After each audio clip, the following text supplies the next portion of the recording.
Hello guys, so we're back with another video. Today I have a little bit of a different voice because I have some sore throat.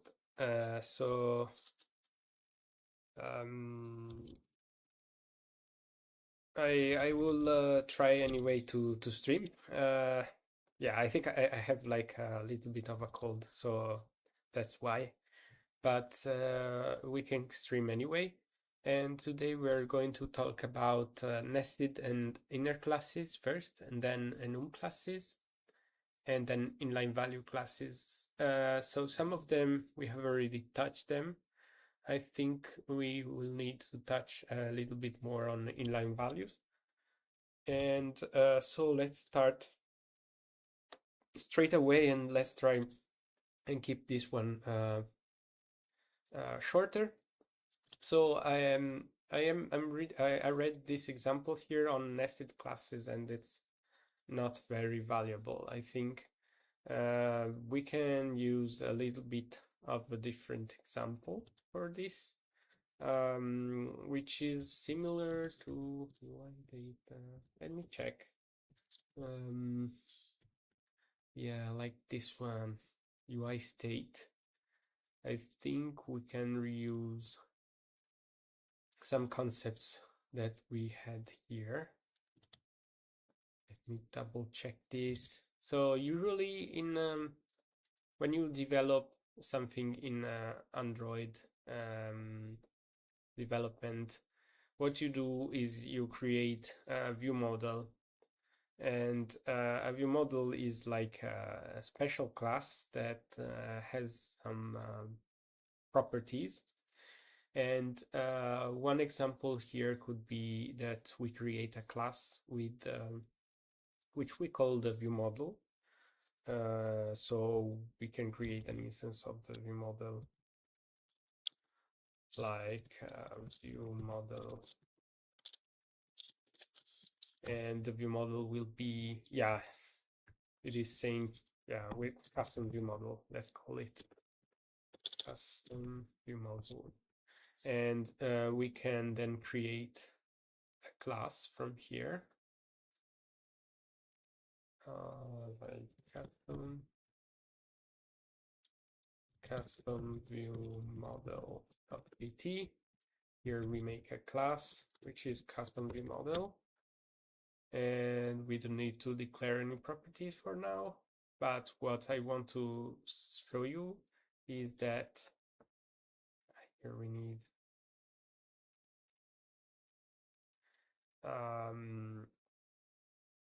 oops, okay, like this. So here we need we can make a function like on click do something, or maybe, yeah, print something funny when called hello, like print line print you wish you were doing Android development, but we are not ready yet. So we probably when we end this course, we will go through Kotlin multi-platform. That's my the next steps I would take with this channel. But for now, we're sticking to vanilla Kotlin. And so this would be our view model. We will have a function in here, and however, imagine that we want to create a UI for this for our Android app. In that case, we would want to have some states for our UI, like we had here. And what we can do basically is we can directly import or create some UI states with an inner class inside our view model. and then we can reference the inner class, the inner class state with our val state, and we can say view model dot state. And but however, in this case, we want to create a state inside our model directly, right? So that would be white state. And here, of course, we need to either initialize it or have a getter. What we can do is we can have a value of loading when we start our implementation. And maybe when we can say UI loaded, when we call this function, we can say the UI is loaded. So, for example, we could say state equals UI loaded. And of course, this has to be a variable, and then we're good to go. So if we call load UI, sorry, if we call load UI, then we would expect a state change in our implementation. So let's do something like this. Yeah, view model state equals to view model state. Yeah, exactly. Then we print out this, and we say view model dot load UI. And then this means that we will see the state change from loading to UI loaded. And let's run this and see if our example is going well. So we can skip this. Yeah, you can also use interfaces with nesting. So you can nest an interface inside another interface. All combinations of classes and interfaces are possible. You can nest interfaces in classes, classes in interfaces, yeah, and vice versa. So you can do whatever you wish, basically. So what we could do, yeah, here we have our state changes, as we mentioned before.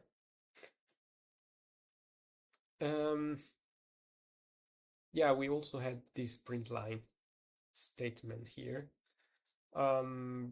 Let's try and do something like custom UI state, and then take UI state from, we want to take it from our class. Oops. Let me check where it was. Silk class. Yeah, maybe the silk class is not extendable. That's why. Let's try and reference it like this.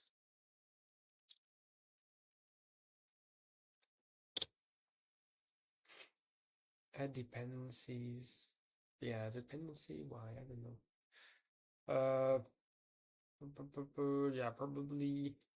No, may reference. Let me check something again.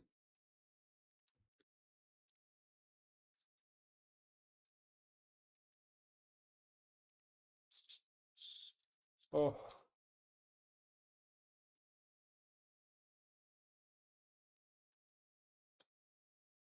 All right.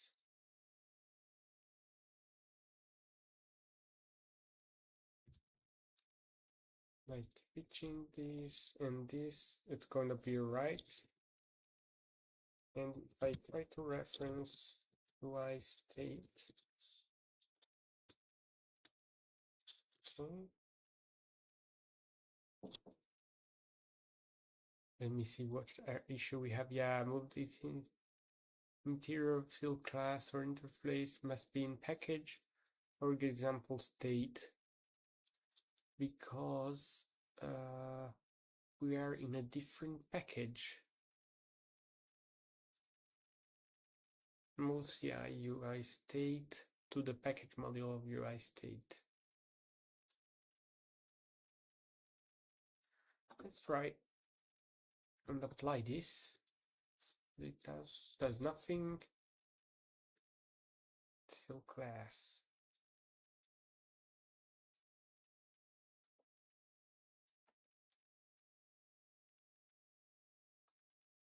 Okay, here it is implementing UI state.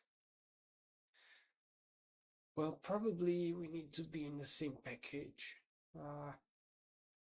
Yeah, we would need to figure out that with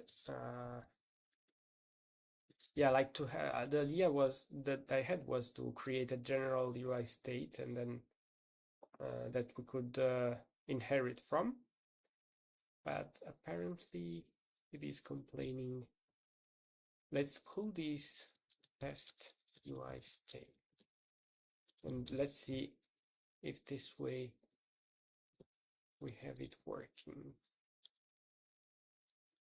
Yeah, like UI state winning TUI state replace all. Okay.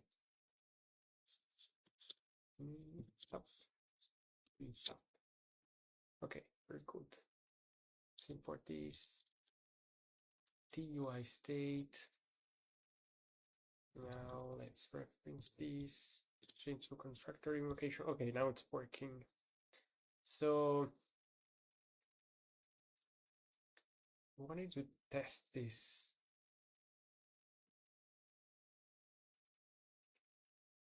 Yeah, this is a seal class anyway. It's not an interface.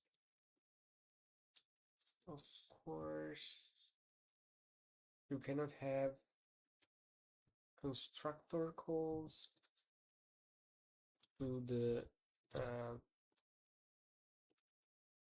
if you are in an interface. Yeah, of course, you cannot have this as well. And let's close that one. We don't need it. If we have an interface, we have our loading. It can inherit from here. I don't know if this will work. I don't think so. Because this is an interface. We still need UI state here.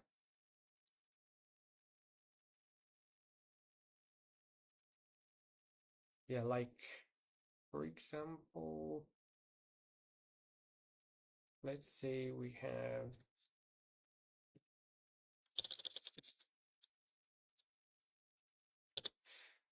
UI loaded, go back.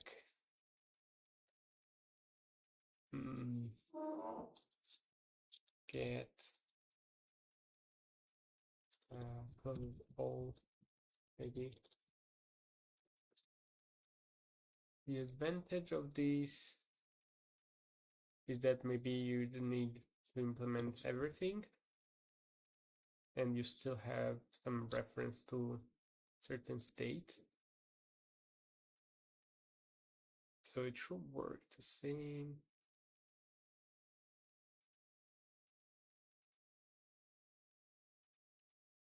It's complaining about something else. Okay, perfect. So this way it will work the same. We're just created an interface, a sealed interface that can be referenced inside our state.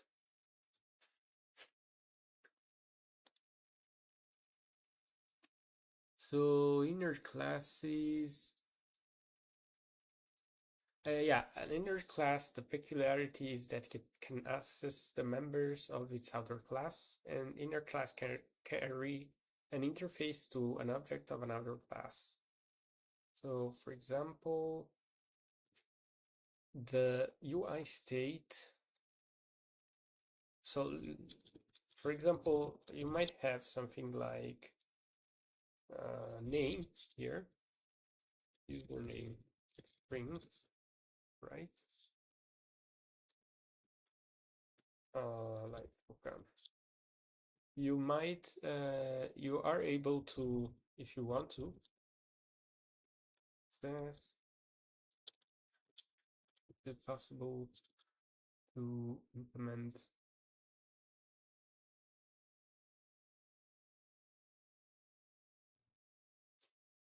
success? Like, okay, a message. Perfect.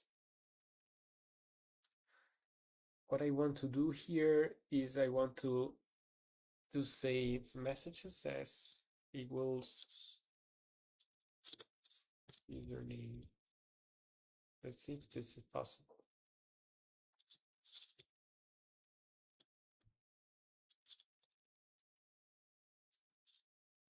So it looks like you can do that. Okay, we need to mark it as inner.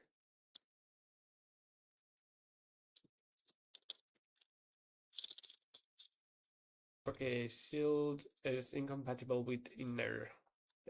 That's interesting. So we cannot do this here. Class my state inner. Let's do it in this way. My state.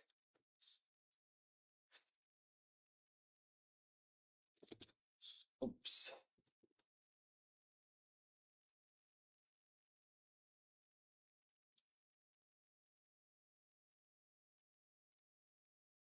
Right. So if we create a mirrored class of that,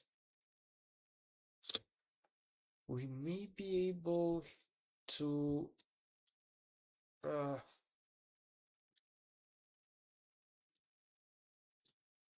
let's do something like this.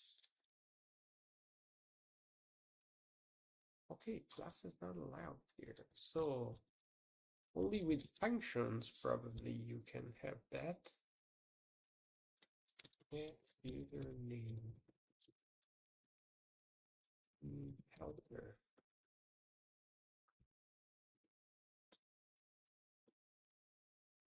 So that might be useful. I don't know if you maybe have username, password,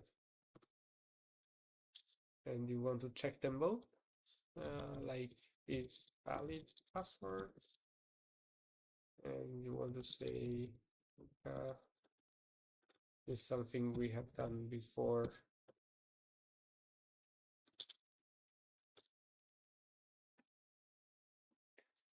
Now you can reference them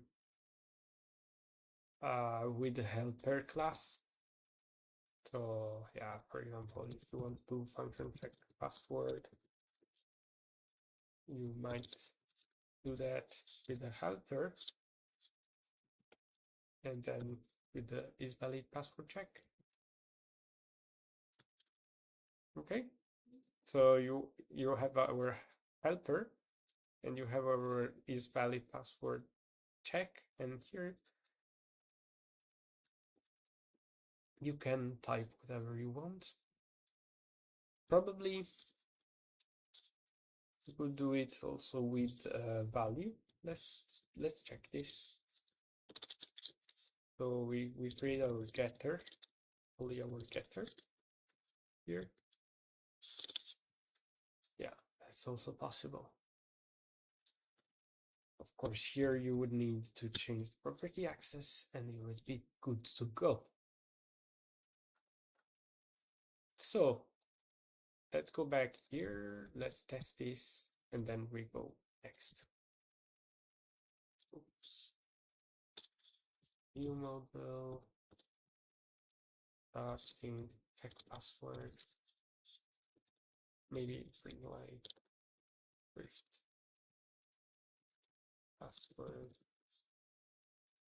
View model dot check password, and then we run it.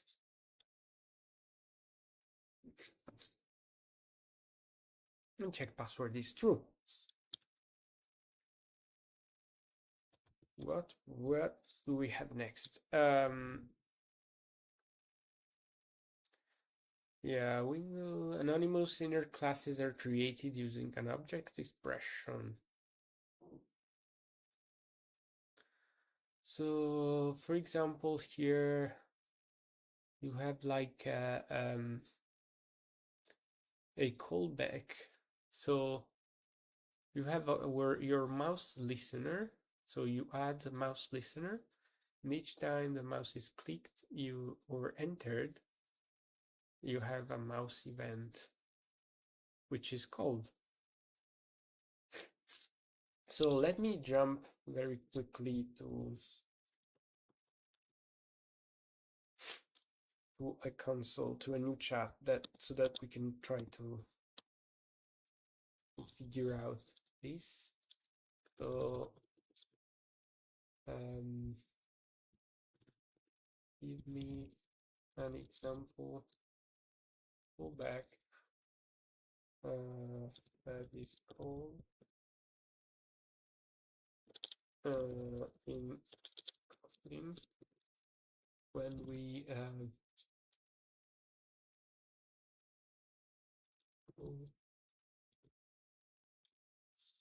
so like let's review this like this. We have two model test one.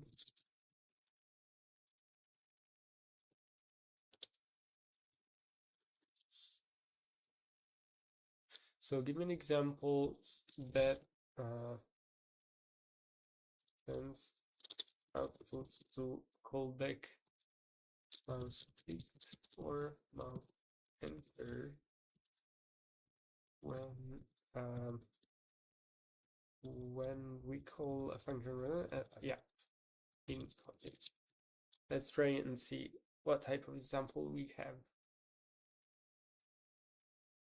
Okay, so that sounds like a good example. So we have our mouse adapter, okay, and mouse event, but maybe replace, let's replace mouse adapter and mouse event with something generic that does not rely on external libraries.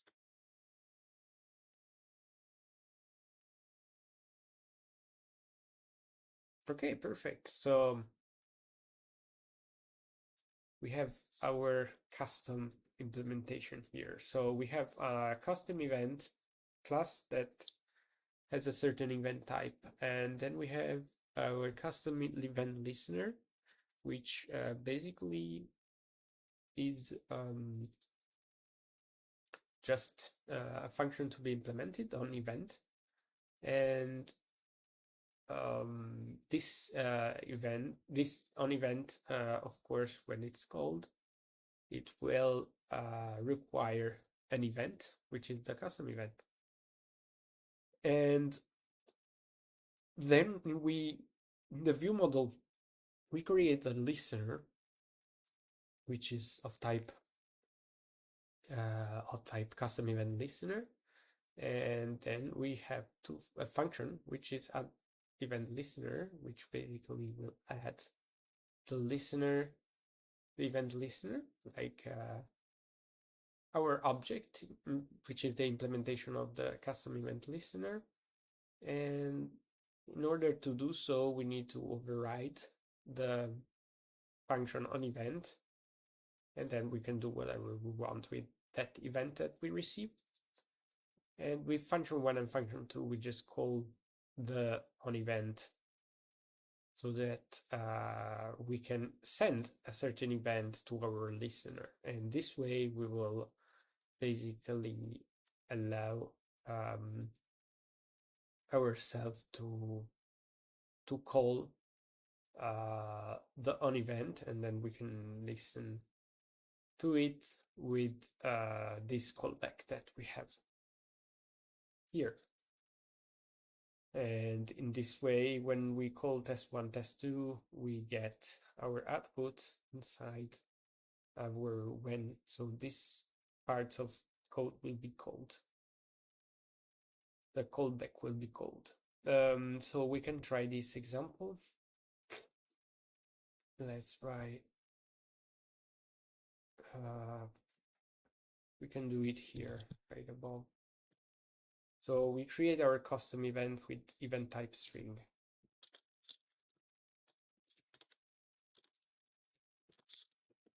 Okay, then we have our interface, custom event, listener, custom event listener, which is our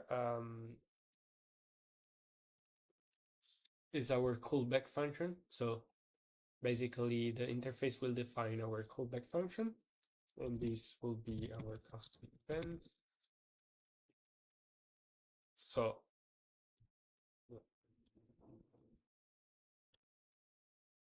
oops, wait, yeah, I don't know, not allowed here. Okay, so we have, this is our callback. This is the interface that needs to be implemented, but for example, by our object in the view module. And then what we have is our listener, which is going to be defined in our view module.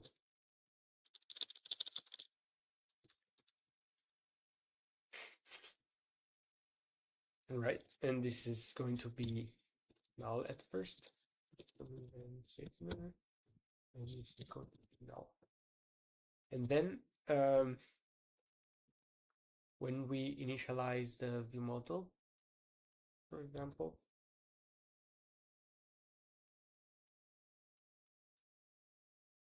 sorry. When we say add event listener,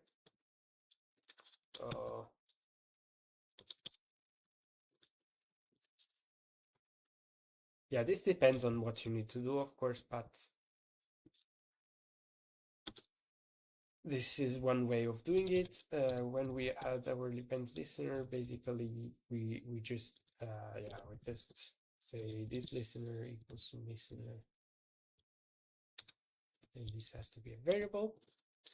And then next, what we need to do is we need to say test1.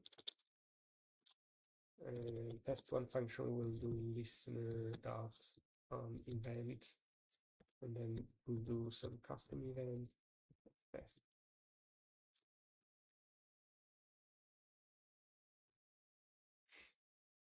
Yeah, maybe test1, and then we create test2.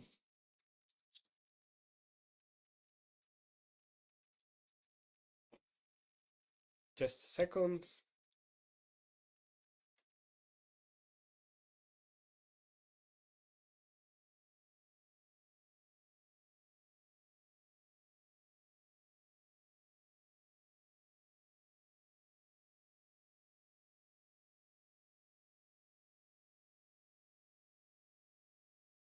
Let's go on.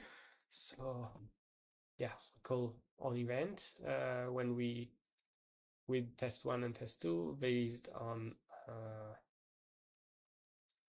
the function called test1 of test2. Okay, and then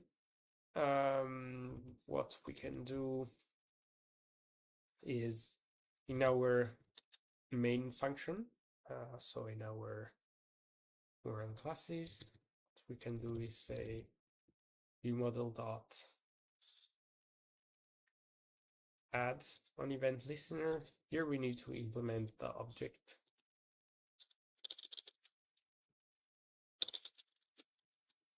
event listener. Yeah, I will run custom event listener. Perfect. Then we say we want to do that, and then we say implement members, and in this case we want to check what type of event we have, and we want to say when custom event equals to test1, then inline, yeah, event type. We have test1 ongoing. Where we are capturing test1, and when we have test2, we're capturing test2, and so we are capturing our callback results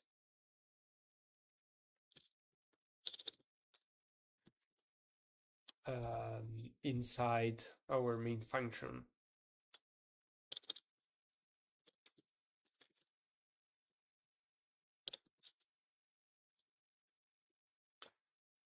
That's very useful when you're coding this type of stuff, because it allows you to capture results coming from other parts of your code.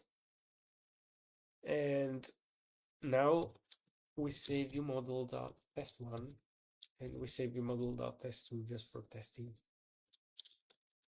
Of course, you can call it as many times you want. Oops, rerun. So we are good with that. So we're sending event 1, we're sending event 2, everything is going fine. And that's very useful when you're coding.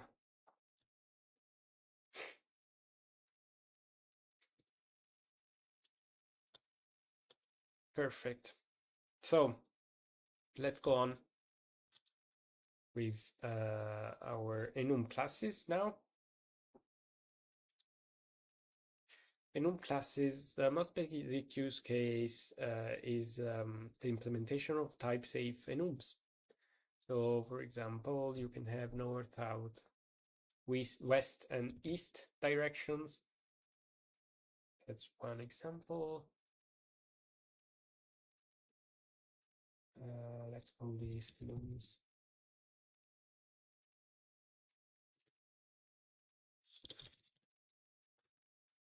Yeah, generally we shouldn't do that, but we're doing it.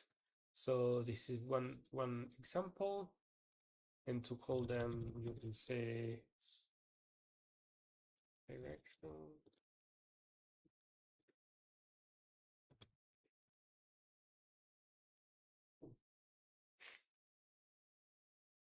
Yeah, we need to create direction equals to direction dot north, and when direction is north, like I don't know, you could say move move +1 or move +2, I don't know. Move shift. Let's do like this. So we have our variable that import move shape. If it's north,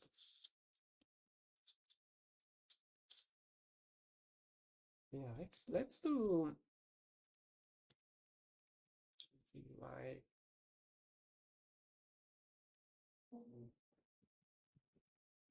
this. So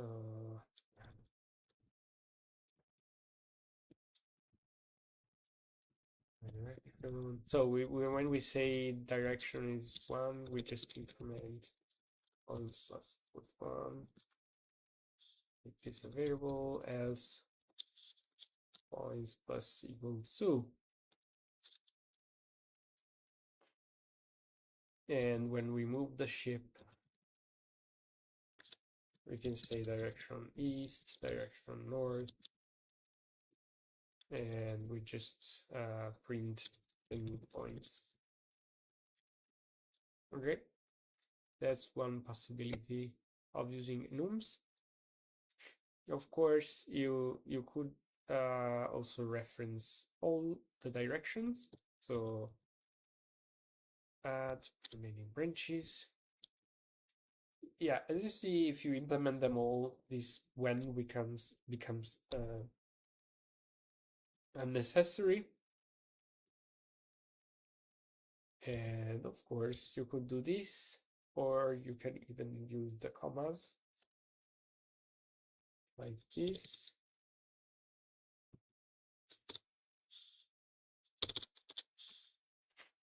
It's going to be the same. Yeah, I forgot. I also deleted east, and the compiler will warn you if you are not implementing all the directions. So the result is the same. And what next? You can have a value, so you could like specify the points directly in the directions, like points. In this example that we're doing, what you could do is say, well, 1, 2, 3, and 2. But yeah, maybe I don't know, you want to do something like multiply by 2 in case south of southeast west. And here you may have something different, like 1, 2, 3, 4. And this way, if we run, we will get, yeah, 0 and 1, because we are moving. Let me see.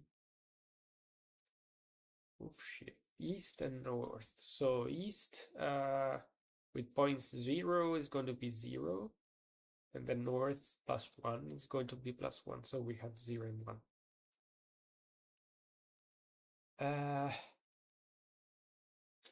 And we're using the points.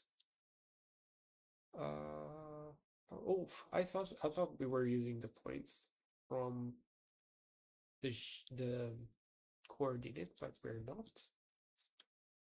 So direction points. That was what I wanted to do.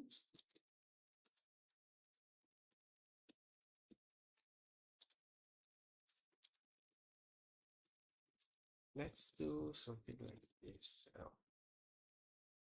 What direction points? Yeah, so that's what I wanted to do. But in this case, I also want to multiply by 2. So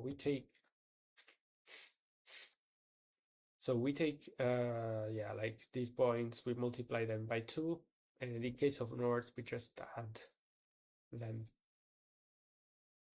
just to have a difference between them. So we have 8 because we are moving east.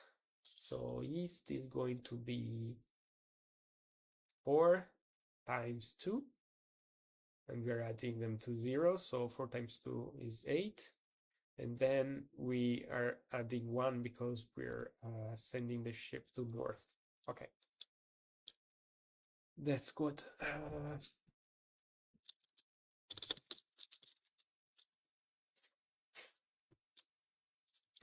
Very nice. Let's see what we can do next with the Enum classes. All right, we can have functions. Abstract function, signal. So and then Enum constants can declare with their own anonymous classes with their corresponding methods, as well as with overriding base methods. So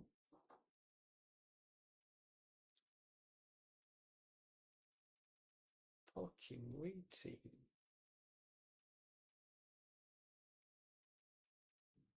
Yeah. If the Enum classes defines any members separate the constant definition from the member definitions with a semicolon. So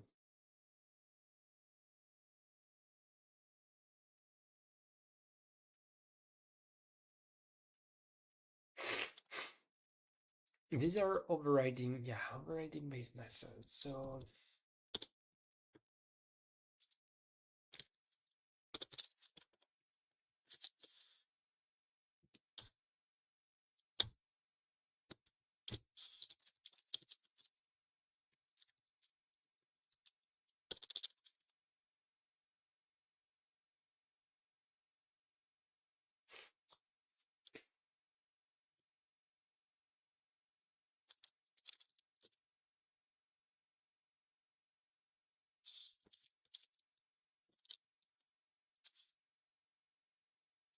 okay, so for example, let's print this I captain in case of north. We have a specific function that we can call with north, and this would not work with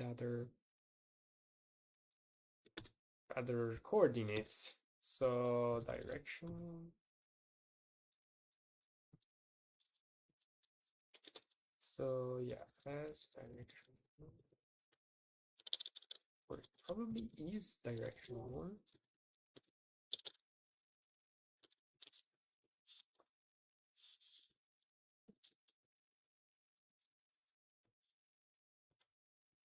Yeah, equals. Yeah, you need to use equals apparently. Now, how can we call the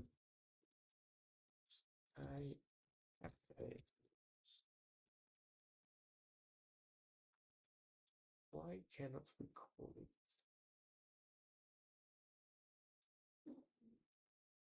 Probably we need to say this. No. Hmm. How can we call this function? Function is never used.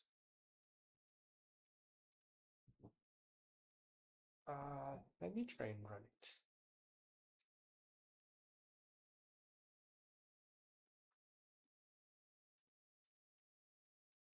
Unresolved reference. And even if we say direction, of course.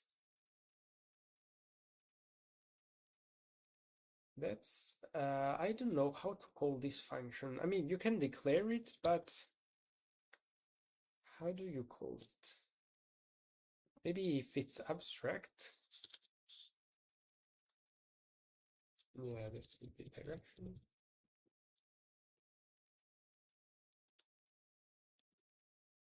And you need to define it for all of them.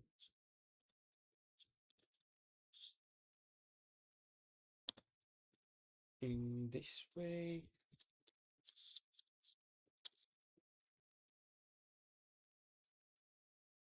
Oh, you need to return the direction. I don't want to return direction. So let's remove them all. Okay. And let's see if we can reference signal. Yes, we can. So yeah, in that case, we need to add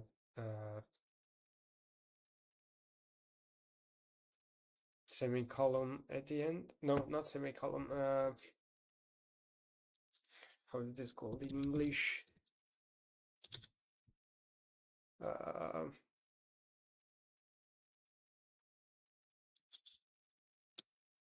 mm,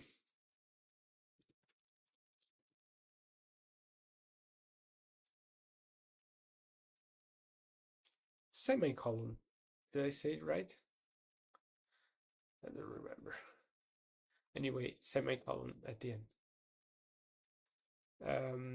So yeah, we can have ship moving, signal sent, ship moving, and so on. So yeah, when we have a signal, you can also implement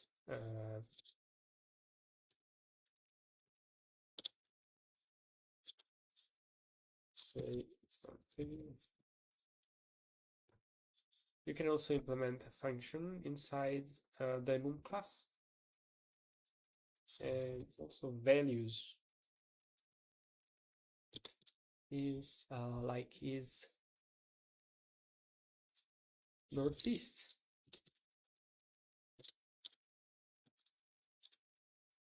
You could say get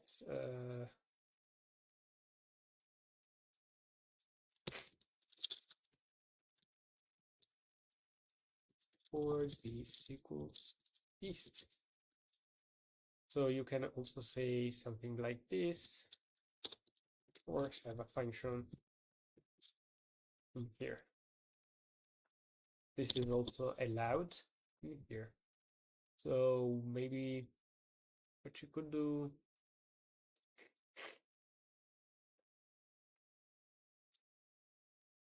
is say when direction uh, yeah, maybe it's better with if in this case northeast, then direction say something.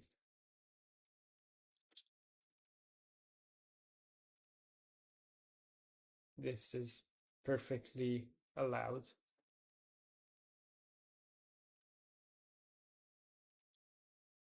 Okay.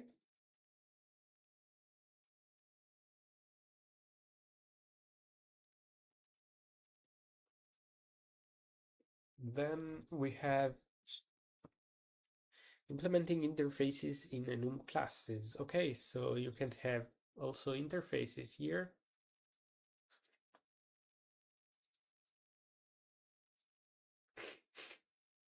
Yeah, override function apply as int.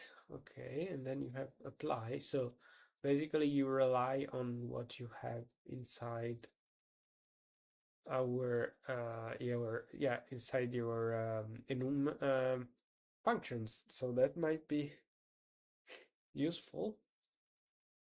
That's why maybe you need something like override signal. That here it's more clear to me. Because, for example, if you want a plus, you can have t plus one plus u in the override, and if you have a times, you can have t times u, and you can have that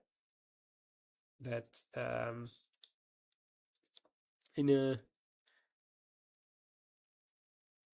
the apply of the enum itself.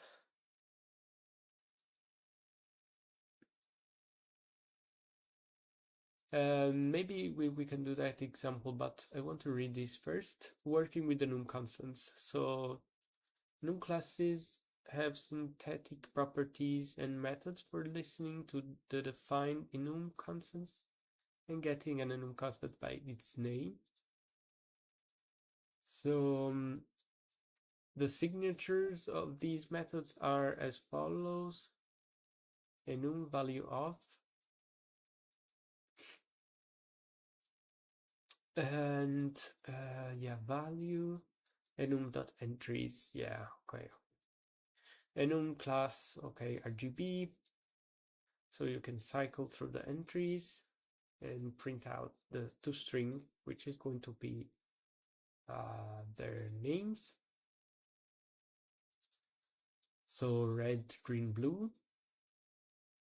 And the value of throws an illegal argument exception if the specified name does not match any of the enum constants. So yeah, value of might throw illegal argument exception. Prior to the introduction of entries, the values function was used to retrieve an array of enum constants.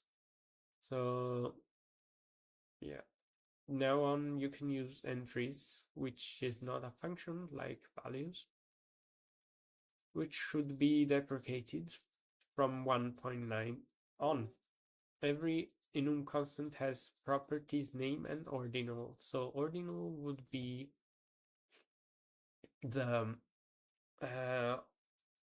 ordinal of this enumeration constant, so the location, the position in which the enum is declared.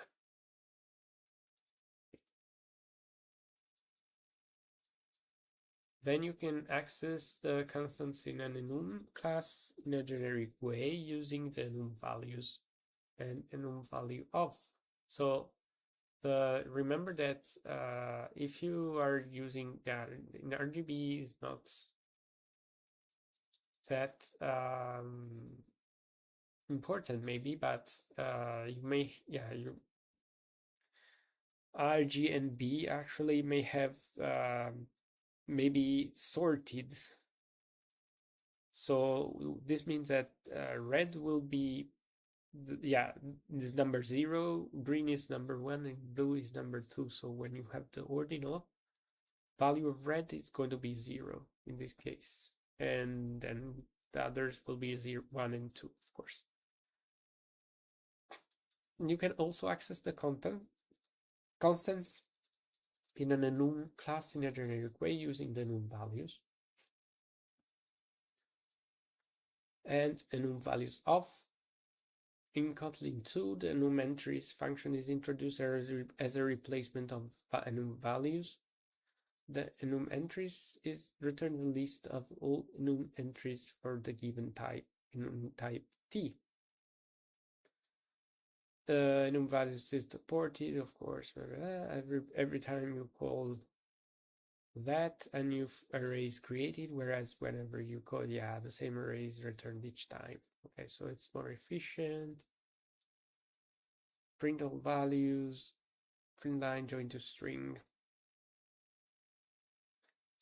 So take red, green, blue. So enum entries and join them to string. Okay. Here they are defining a generic function with parameter t. In this case, the parameter t is going to be RGB because, yeah, it specifies the enum class RGB and it prints all the values of RGB in a generic way. So you could have another enum class which does that, the printing, with only one function, of course. So let's start. Yeah, let's run this example. Just let's copy this. We're here. So we have binary operator, int binary operator, and we can say int arithmetics plus and times. Okay, so let's keep on using our model.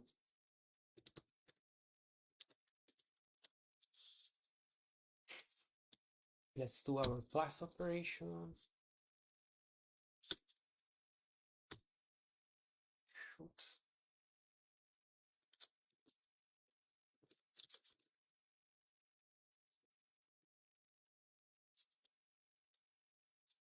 Arithmetics, word class, plus. Then we say apply as int a and b. And let's return this. So we have this, and then we have, of course, the plus and times.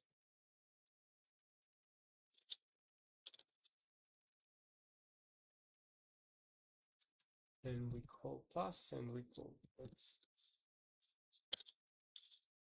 We have 3, 5, and 4, and then we have 3 and 7. And we want to do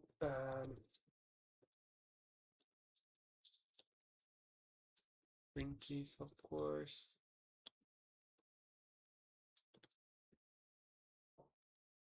Let's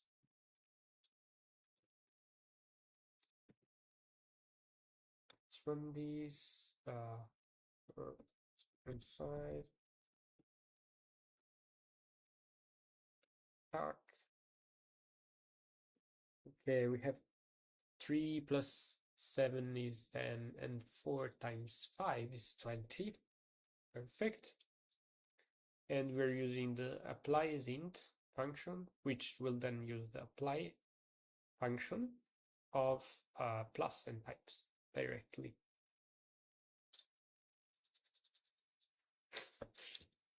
It's good.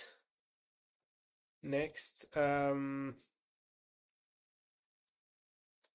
yeah, we have our enum value of and enum entries that can test. Maybe we can do that with that direction. So the shape direction, like if I type dot entries, not direction, but with a capital, of course, this will print out all our values.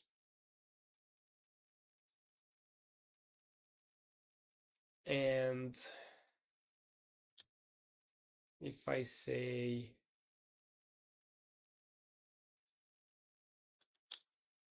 yeah, when we go north, we want to print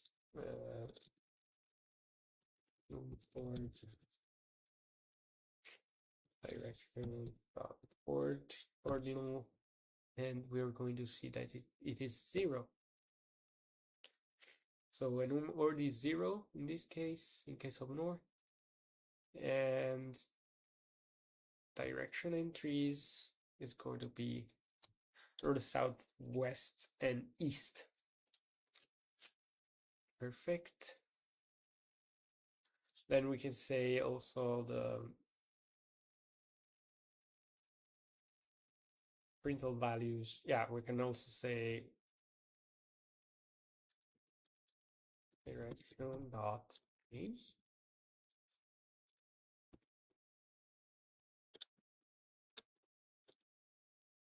And word, okay. And next we want to print all values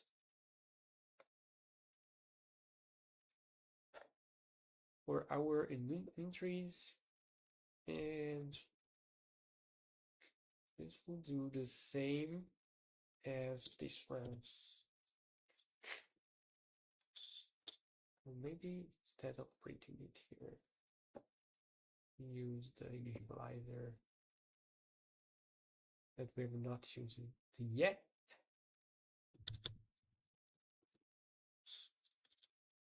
So when the model is instantiated, it will do that.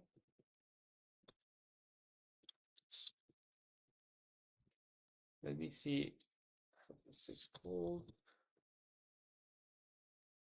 Enum T. So printable value. Yeah, we have to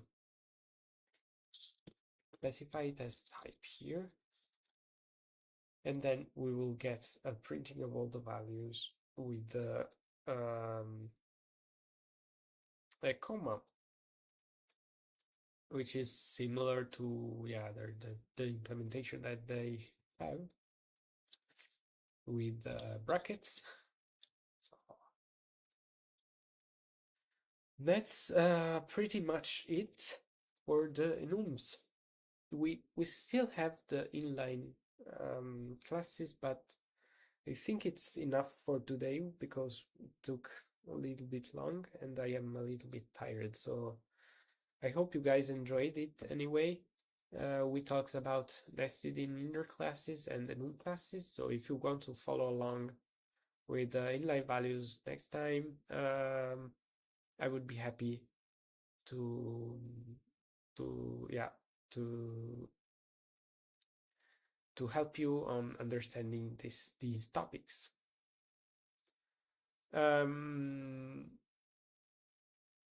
I hope it was nice. If you have any comment, any suggestion, just let me know and have a comment in the section below. Thank you guys for watching. Bye.